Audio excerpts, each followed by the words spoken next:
BTTH episode ke-8.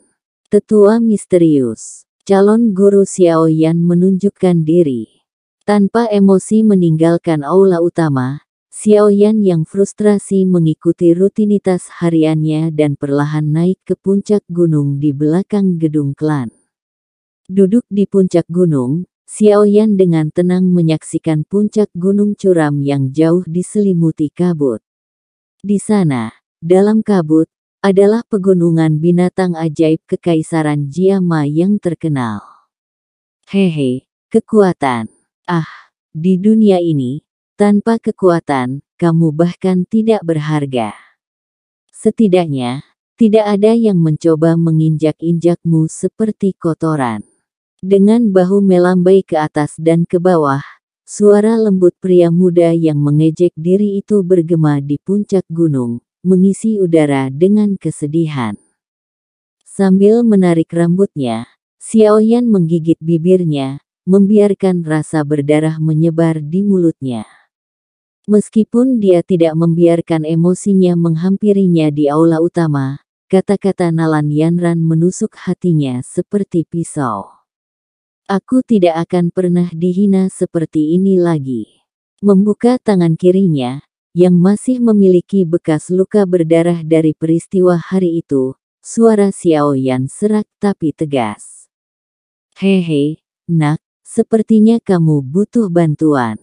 Tepat ketika Xiaoyan mengucapkan sumpahnya, tawa keriput dan aneh memasuki telinganya. Wajah Xiaoyan berubah dan dia segera berbalik. Dengan tatapan seperti elang, dia mengamati sekelilingnya tetapi bahkan tidak menemukan bayangan. Hehe, berhentilah mencari, aku ada di tanganmu. Tepat ketika Xiaoyan mengira dia sedang berhalusinasi, tawa aneh itu tanpa tujuan terdengar lagi. Mata Xiaoyan berkontraksi dan tatapannya tertuju pada cincin hitam tangan kanannya. Anda sedang berbicara. Menahan detak jantungnya, Xiaoyan berusaha menjaga suaranya tetap tenang. Nak, kamu cukup tenang, untuk tidak takut dengan bodoh. Dari ring, suara mengejek terdengar. Kamu siapa? Kenapa kamu di cincinku? Apa yang coba dilakukan? Petik 2. Setelah menenangkan dirinya, Xiaoyan menanyakan pertanyaan penting. Siapa saya? Anda tidak perlu tahu, saya tidak akan menyakiti Anda. Hahaha, setelah sekian tahun, akhirnya aku menemukan seseorang dengan jiwa yang cukup kuat. Keberuntungan apa? Hehe, saya harus berterima kasih atas persembahan Anda selama 3 tahun terakhir, kalau tidak saya mungkin masih akan tidur. Persembahan. Xiaoyan mengedipkan matanya dengan bingung. Setelah beberapa saat, wajahnya menjadi gelap dan kata-kata dingin keluar dari giginya dengan susah payah. Doki saya menghilang, Anda melakukan itu. Hehe, aku harus melakukan itu, nak, jangan marah padaku. Kamu kurang santuy. Xiaoyan yang biasanya tenang dan tenang menjadi marah seperti orang gila.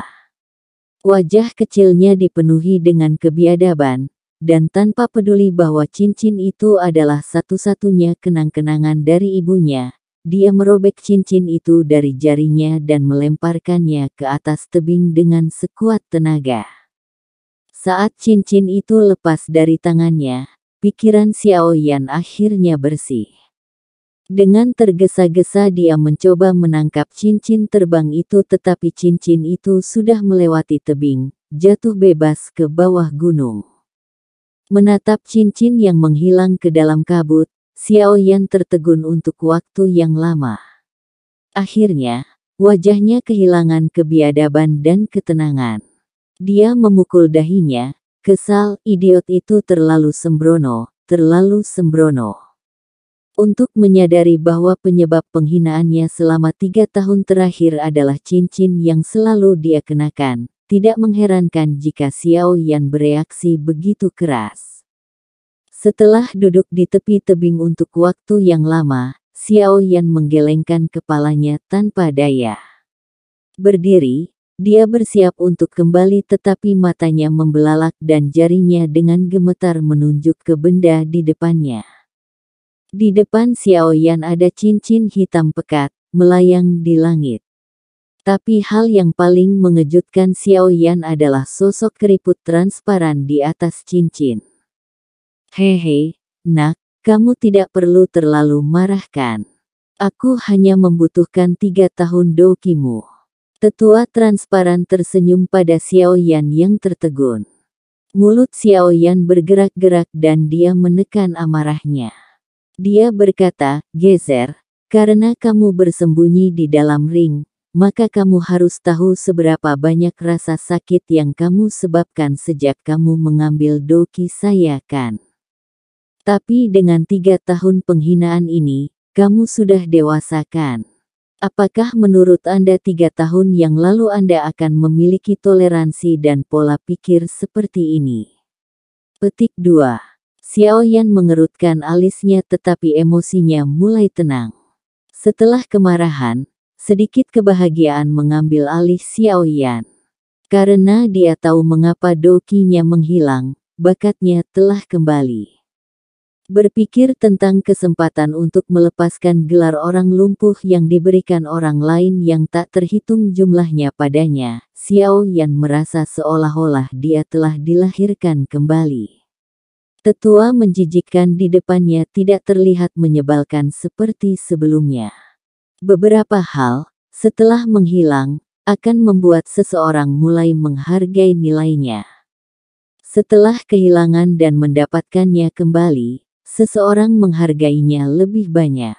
Dengan ringan memutar pergelangan tangannya, Xiaoyan menghela nafas panjang dan berkata, meskipun aku tidak tahu siapa kamu, aku ingin tahu apakah kamu berencana untuk tetap berada di ring untuk mencuri dokiku. Jika itu masalahnya maka saya akan meminta Anda untuk menemukan pemilik baru, saya tidak mampu untuk terus membesarkan Anda. Petik 2.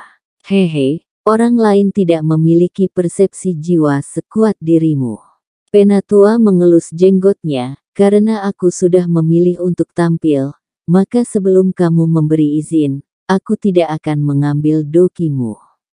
Xiaoyan memutar matanya dan mencibir tanpa mengatakan apapun. Dia sudah memutuskan, apapun yang dikatakan tetua itu, dia tidak akan menyimpan cincin itu di sisinya.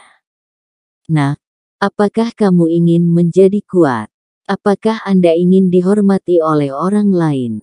Meskipun Xiaoyan sudah memutuskan untuk tidak melakukan apa-apa lagi dengan tetua itu, jantungnya mulai berdetak kencang saat mendengar kata-kata itu.